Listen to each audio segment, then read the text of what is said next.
Hello and welcome back again and again to my channel, which is dedicated to philosophy, music and culture and books. So I will continue today with meditations of Descartes, meditations on the first philosophy or metaphysics.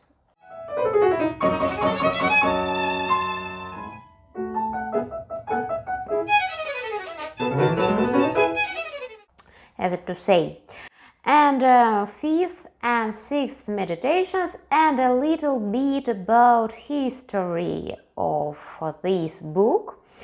And the previous video, the previous episode, I have finished with the statement of free will, which is source for our mistakes and which is base of our imperfect nature.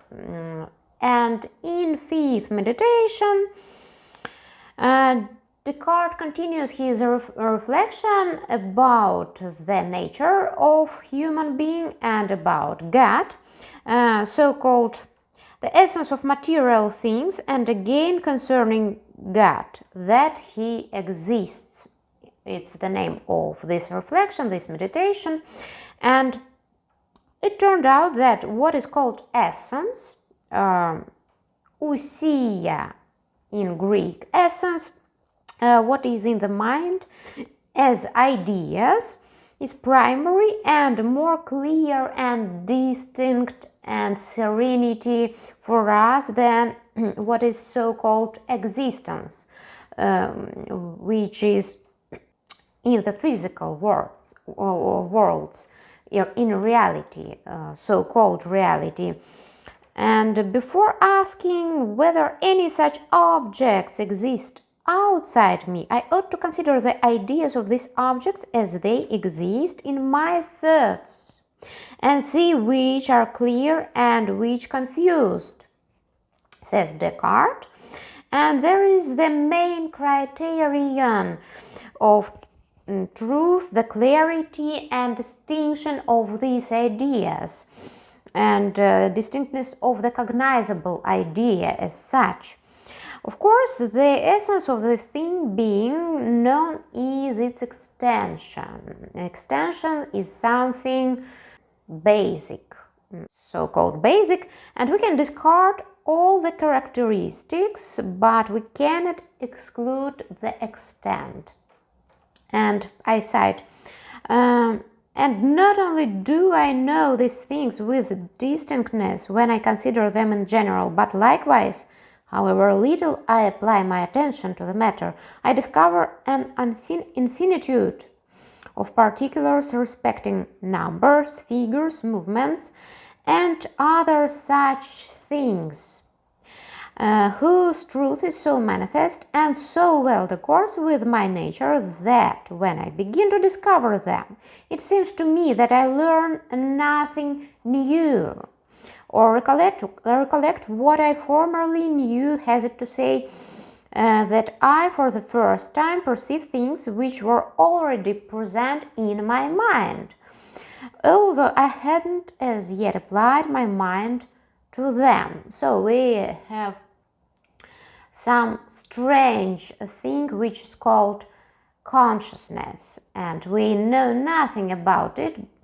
To tell the truth, it's very difficult to describe this consciousness. And in other words, how to make sure of this synthetic ability of our mind to see and make correct conclusions about what is existence, what exists. If there is an idea of triangle and it's correct, then how did I derive it? From some natural objects, or triangular itself, or objects of triangular shape? There is a danger of sophisms here. For example, we can imagine a horse with wings, of course, Pegasus in English, yeah? And it will be a chimera. It doesn't exist. But also we can think separately of a mountain without a valley. Although there are no mountains without a valley in reality, and it's very important thing for Descartes. We can imagine, but it doesn't exist in reality, as is well known. Similarly, the existence of God is unthinkable outside of his existence. This is due to his nature. It's a part of his nature. A kind of analytical judgment is obtained. Yeah.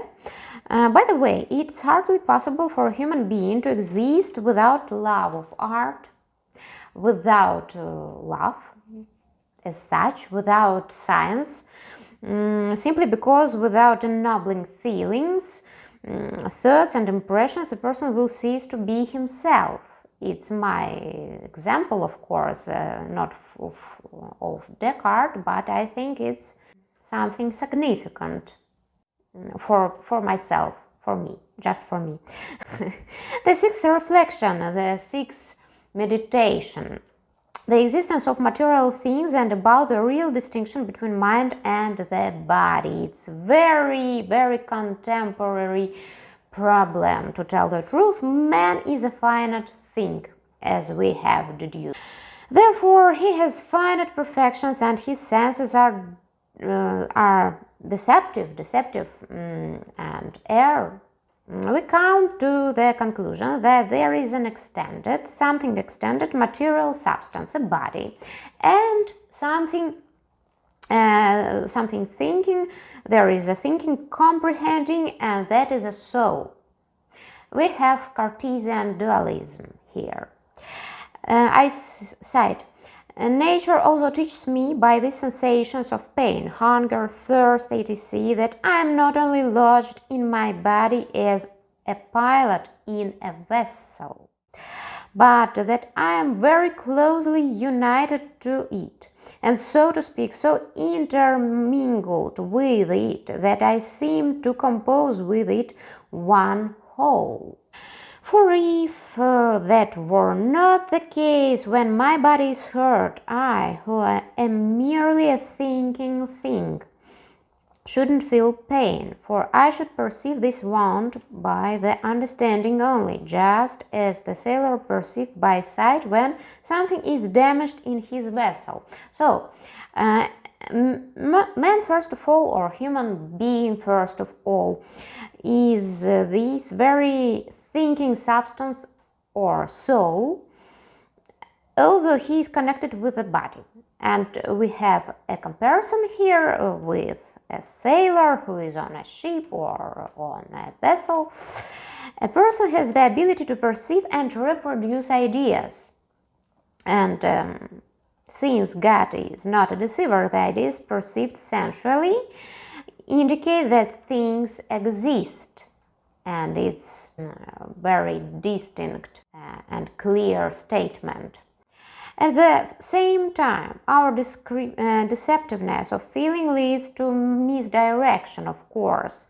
So Descartes compares a sick person with a broken clockwork. Clockwork's Orange of Anthony Burgess.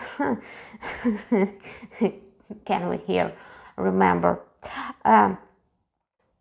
There is no coordinated work between body and soul in this case. In case of injuries, the body signals to the brain about their presence, but nature cannot sometimes be deceived. This can be avoided with the help of the natural light of reason and memory, which is given to us by God. I cite, but when I perceive things as to which I know distinctly both the place from which they proceed and that in which they are, and the time at which they appear to me, and when, without any interruption, I can connect the perceptions which I have of them with the whole course of my life, I am perfectly assured that these perceptions occur while I am waking and not during sleep.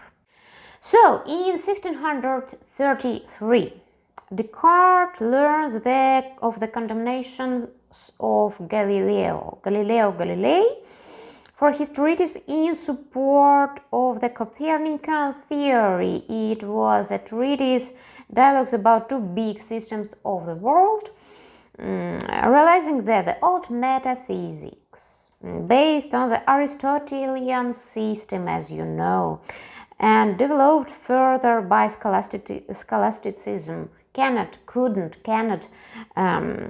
continue to be relevant for today, for scientific reality of time of Descartes.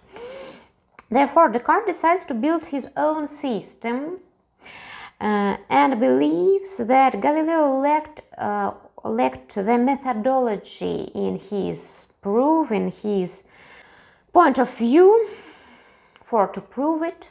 And 1637, 3 parts of a treatise on the world appeared: Diopters, Meteors, and Discours de la méthode, discourse of the method.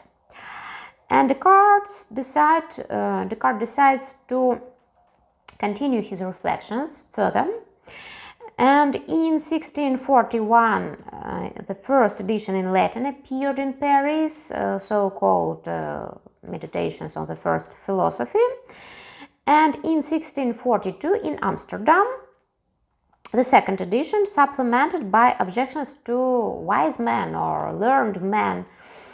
They appeared thanks to the correspondence with his friend and editing of his friend Marin Mersenne, who also graduated from La Flèche Jesuit College.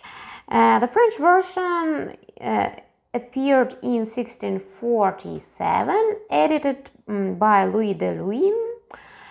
Descartes finished the La Flèche College, as I have to say, the Jesuit Academy, and the treatise shows the influence of Ignaz de Loyola, by the way, and Francisco Suarez. At this time, there were fierce disputes in France between the Jansenists and Jesuits. In the end, the Jansenists were condemned as heretics, and Janssen's book about Augustine made a lot of noise, and we have to say that this influence also can be mentioned in the Descartes' views and in this book in particular. Yeah, the influence of Augustine himself on Descartes is also undoubtedly visible. In particular, in the proof of his existence about God and about himself. And a little bit about influence of 20th century. Here can be mentioned, of course, Edmund Husserl and his Cartesianische Überlegungen, his treatises, Cartesian Meditation, as I'm not mistaken. And of course, Foucault and Derrida dispute about the evil genius, but it's a very wide theme. And I think that's enough for today. Thank you very much for your attention and see you in the next video. All good to you. Bye.